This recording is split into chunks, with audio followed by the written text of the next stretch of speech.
Burn it all down. Joe, what kind of sense it make to burn up your own damn neighborhood? Now to legal news and the $260 million sexual assault lawsuit just filed against Tyler Perry. The media mogul calling it a shakedown. It's really. In a statement to NBC News, Perry's team says this appears to be nothing more than setting up a scam, calling the allegations fabricated claims. It started like something out of a movie. Security guard gets spotted at a party, lands a role on a TV show, and suddenly he's part of one of Tyler Perry's biggest productions. For Derek Dixon, that's how the story began. But what looked like a lucky break quickly twisted into something much darker. Now, that same studio lot where dreams supposedly come true is at the center of a $260 million lawsuit that's shaking the image Perry spent decades building. Not burned down. Hallelujah.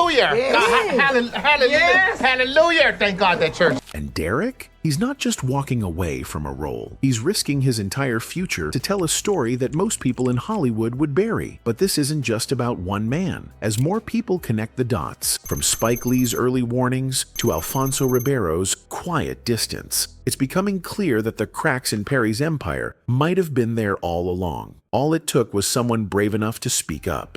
Now, actor and filmmaker Tyler Perry sued for $260 million over sexual harassment. Derek was just clocking in for another shift, doing security at some flashy party over at Tyler's massive Atlanta studio. Nothing major, just background noise in Hollywood's bigger picture. Then boom, Tyler walks up, starts chatting him up, says he's got a good look, and maybe he should think about acting. Fast forward a bit, and Derek's suddenly auditioning for one of Tyler's BT Plus shows, Ruthless. He lands the gig. Next thing you know, he's showing up as Dale on The Oval, and people are starting to remember his face. From the outside, it looked like one of those too good to be true moments. Right place, right time. Talent gets noticed. The usual fairy tale stuff. But behind the scenes, totally different story. What started as casual messages between them slowly got weird. Derek said it felt like Tyler crossed a line, started sending him stuff that made him uncomfortable. He tried to play it cool at first. This was his big break, after all. But the messages didn't stop. They got more intense. He didn't want drama. He just wanted to act. But saying no in Tyler's world, that came with consequences. Now, Derek's taking it all to court, claiming the whole thing spiraled after he didn't go along with it, and that the same person who opened the door for him might have slammed it shut once things didn't go his way. What started as a Hollywood dream is now tangled up in a lawsuit big enough to make people look at Tyler's empire a whole lot differently. The complaint filed in Los Angeles accuses Perry of creating a, quote, coercive, sexually exploitative dynamic with actor Derek Dixon.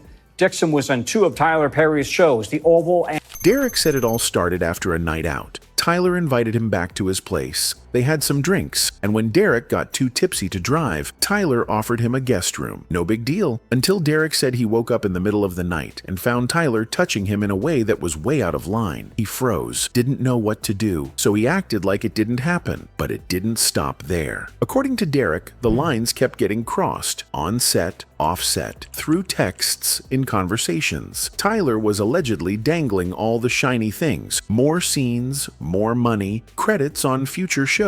But the price? Playing along. And Derek said he was also warned that if he didn't, his character could get killed off at any time. Just like that. Then came the Bahamas trip. Derek said Tyler groped him during that cast getaway. No warning, no consent. Another time, back at Tyler's house, things got even more aggressive. Derek claimed he was grabbed, pinned, and couldn't stop it. It wasn't a one-off. It was turning into a full-blown pattern. Meanwhile, fans were still watching The Oval, like nothing was going on. Derek was showing up doing scenes, playing Dale, while behind the scenes, everything was falling apart. His body was reacting. He couldn't sleep, started having anxiety attacks, stomach issues, the works. He ended up on meds just to function. People saw an actor on the rise. What they didn't see was the toll it was taking on him just to show up and act like everything was normal. Even with everything going on, Derek still tried to push through. He didn't want to toss away a shot at a real career, especially one that had just started heating up. But after a while, it got to be too much. The pressure, the mental stress, the unspoken deals. It all started stacking. Eventually, he filed an official complaint, then then walked away from the Oval completely. And not just the role, he left behind what people said was a six-figure deal. What finally broke him, according to his team, was realizing none of those big promises were real unless he kept quiet. Every raise, every shiny credit, every door that opened, it all came with strings attached. So now he's suing, and not for pocket change. The case lists everything from messed up work conditions to emotional damage, and Derek's team is asking for a jaw-dropping payout, hundreds of millions. They say it matches the level of damage done, both to his career and his mental health. Tyler didn't say anything directly, but his lawyer came out swinging, called the whole thing fake, said Derek was trying to cash in off his former boss. According to him, none of it happened, and they're not going to just sit there and let it play out quietly. So far, Tyler stayed silent, but the case? It's loud enough on its own.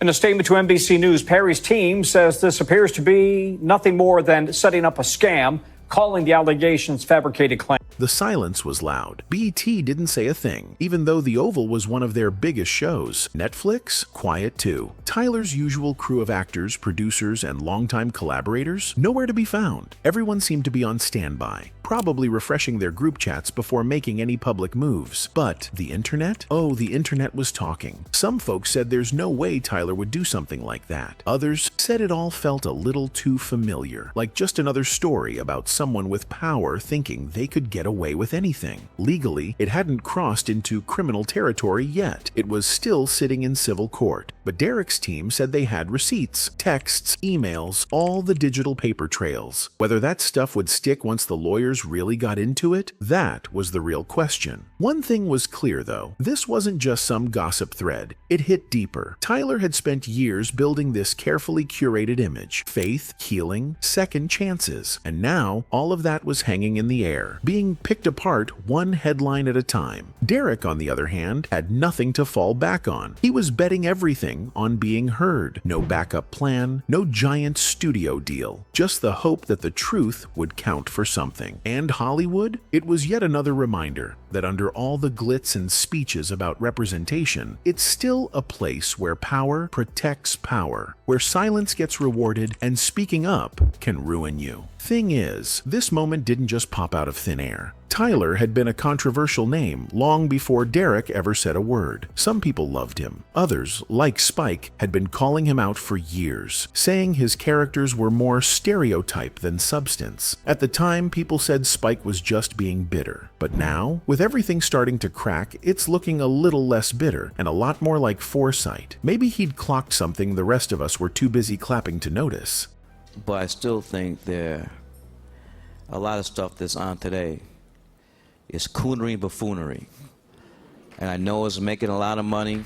Tyler basically built an empire off loud stage plays, messy plot twists, church anti-wisdom, and a no-nonsense grandma in a wig named Medea. People ate it up, especially black audiences who finally saw characters that felt familiar. He gave them family drama, redemption arcs, and just enough chaos to keep things binge-worthy. But not everyone was clapping. Spike had been raising eyebrows about Tyler's work for years. While Tyler was stacking plays and building a studio from scratch, Spike was off making films that hit way harder. Do the Right Thing, Malcolm X, stuff that made people uncomfortable in the best way. So when Medea blew up and became her own brand, Spike wasn't impressed. He thought the whole thing was embarrassing. Like Tyler was dressing up old racist stereotypes and selling them as jokes. Tyler? He was heated. He felt like Spike's whole attitude was looking down on him and the people he made content for. He said the characters weren't made up. They were real women, the kind who raised him. In his eyes, rejecting Medea was like rejecting your own grandma. This wasn't about film theory. It was about real life. The drama wasn't just about scripts and wigs. It was about what counts as real art. Spike wanted stories that challenged systems. Tyler wanted stories that made people feel seen. Two different lanes, two different audiences,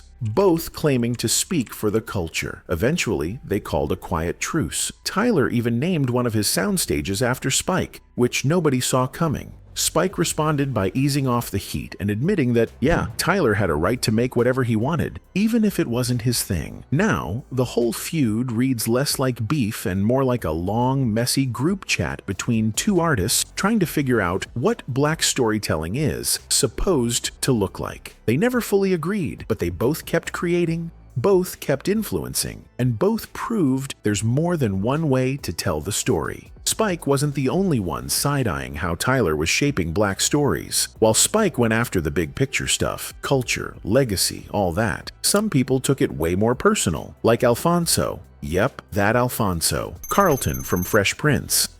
Oh God, what a stallion. Time to saddle up.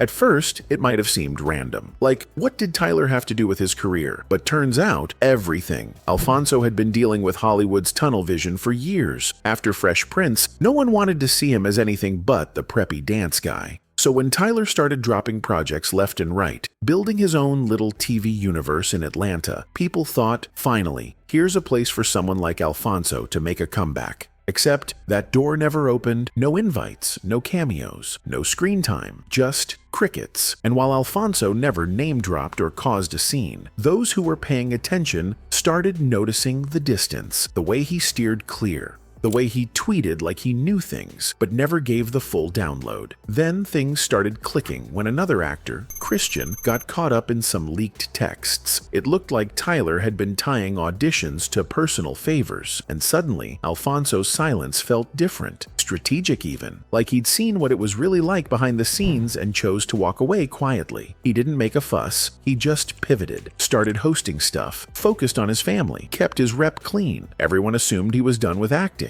But according to someone close to him, that wasn't the full story. He just didn't want any part of that world anymore. Because going up against someone like Tyler in the 2000s and 10s, that was social suicide. He had the studios, the money, the Oprah cosign. No one was trying to mess with that. So Alfonso did what a lot of actors probably did. He ghosted, unfollowed, dodged calls, let his absence speak for itself. And now, with Derek stepping forward with that massive lawsuit and receipts to back it up, all those years of Alfonso keeping his distance suddenly make a lot more sense. He didn't need to rant online or drop exposés. His quiet exit was its own message, a heads up we all missed. Because sometimes silence isn't just staying out of it. Sometimes it is the message, especially in an industry that'll chew you up for saying too much too soon.